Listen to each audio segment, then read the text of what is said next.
क्या आपकी शादी को भी 1 साल से ऊपर हो चुका है और आपकी सारी रिपोर्ट्स नॉर्मल हैं, आपका अल्ट्रासाउंड नॉर्मल है, हस्बैंड के सीमेन एनालिसिस नॉर्मल है और फिर भी आप कंसीव नहीं कर पा रहे? तो ये सोचने वाली बात है कि कहीं आपकी ट्यूब्स तो ब्लॉक्ड नहीं है।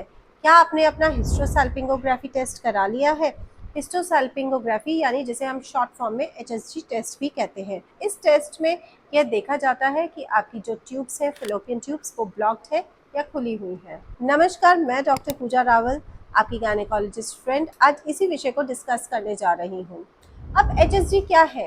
हिस्ट्रोसैल्पिंगोग्राफी एक प्रकार का एक्सरे है जिसमें हम एक डाई इंजेक्ट करते हैं यूट्रस में और देखते हैं वो डाई नलियों से यानी आपकी ट्यूब से बाहर आ रही है या नहीं। अगर तो ये डाई आपकी नलियों से बाहर आ रही है, ट्यूब से बाहर आ रही है, तो आपकी जो फैलोपियन ट्यूब्स हैं वो पेटेंट है यानी खुली हुई है, और अगर नहीं आ रही तो वो ब्लॉक्ड है कहीं ना कहीं। अब जानते हैं कि हिस्ट्रोसैल्पिंगोग्राफी कब की जाती है। नॉर्मली इसको हम पीरियड के 7th, 8th या 9th डे करते हैं, जब आपका पीरियड खत्म हो चुका होता है, ब्लीडिंग रुक चुकी होती है। अक्सर महिलाएं बहुत ज़्यादा डरती हैं कि एचएसजी टेस्ट पेनफुल होगा और हमें दर्द होगा, तो घबराइए नहीं।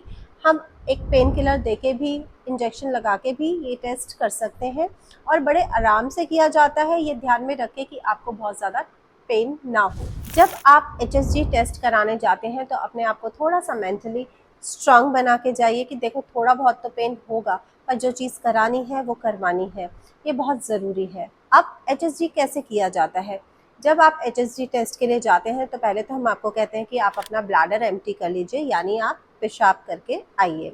फिर आपको एक एक्सरे मशीन के नीचे लिथोटमी पोजीशन में लिटाया जाता है। लिथोटमी पोजीशन जैसे पैरों को आप अपने हिप्स पे और घुटनों पे फोल्ड करके ऊपर लगाते हैं। जब आपको लिथोटमी पोजीशन में लिटाया जाता है, उसके बाद आपके बच्चेदानी के मुंह को यानी सर्विक्स को हम पकड़ते हैं, वेजाइना में स्पेकुलम इंट्रोड्यूस करते हैं और उससे एक कैनुला, एचएसजी कैनुला फिट करके हम वो एक डाई इंजेक्ट करते हैं। फिर हम एक्सरे से फोटोग्राफ्स लेते हैं, तो अगर जो डाई है वो फव्वारे की तरह बाहर ट्यूब से निकलती है, फ्री स्पिलेज होता है, तो आपकी ट्यूब्स पेटेंट है यानी खुली हुई हैं।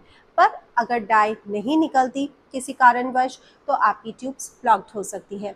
कभी कभी किसी किसी महिला को ट्यूबरकुलोसिस वगैरह की भी हिस्ट्री रही होती है, पेल्विक ट्यूबरकुलोसिस भी हुआ होता है, तो उसमें कभी कभी बीडेड अपीयरेंस भी एचएसजी पे देखने को मिलती है। कभी कभी लेडीज अपनी एचएसजी कराते टाइम इतना दर्द से अपने शरीर को सिकोड़ लेती हैं तो डाई बाहर ढंग से नहीं जा पाती, और उस स्थिति में हम कहते हैं कि उसको ट्यूबल स्पैज्म हो गया है।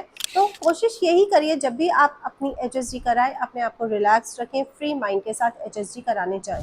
एचएसजी के बाद आपको पेन, लोअर एब्डोमिनल पेन हो सकता है, तो ये सब नॉर्मल है, घबराइए नहीं। उसके बाद आपको एंटीबायोटिक का कोर्स भी आपके डॉक्टर्स देते हैं और पेन किलर्स भी लिखते हैं। आपको एचएसजी कराने के बाद माइल्ड स्पॉटिंग भी रह सकती है, तो भी आप घबराइए नहीं, आपके डॉक्टर आपको दवाइयाँ उसके लिए भी देंगे। अब एचएसजी करते तो हम ट्यूब्स देखने के लिए कि वो खुली है या नहीं, पर इसका बेनिफिट सिर्फ ट्यूब्स तक ही नहीं सीमित है।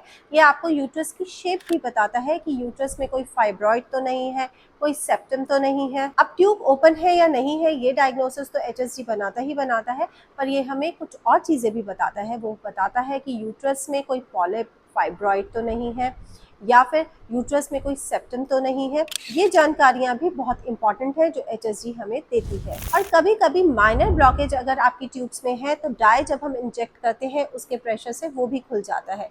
ये तो बहुत ही सारे फायदे हैं एचएसजी के। अगर अब आपने अपनी एचएसजी कराई है तो उसके बाद आपको क्या करना है? आप अपने टेस्ट के बाद थोड़ा रेस्ट करिए, अपने डॉक्टर की एडवाइस को फॉलो कीजिए। लेकिन अगर आपको सिवियर पेन, फीवर या फॉल स्मेलिंग डिस्चार्ज आ रहा है अपनी योनि से, तो अपने डॉक्टर को ज़रूर कंसल्ट करें। और कभी कभी तो पेशेंट्स एचएसजी कराने के बाद कंसीव भी कर जाते हैं। तो एचएसजी एक बहुत ही सिंपल और इफ़ेक्टिव टेस्ट है जो इनफर्टिलिटी के कॉज को समझाने में डॉक्टर्स की मदद करता है। अगर आप भी कंसीव करने की प्लानिंग में स्ट्रगल कर रहे हो, तो अपने डॉक्टर से इस टेस्ट के बारे में, एचएसजी टेस्ट के बारे में ज़रूर डिस्कस करें। अगर आपको ऐसे ही विमेंस हेल्थ और फर्टिलिटी इश्यूज से रिलेटेड और वीडियोस चाहिए तो मेरे चैनल को ज़रूर फॉलो करें। Till then, take care.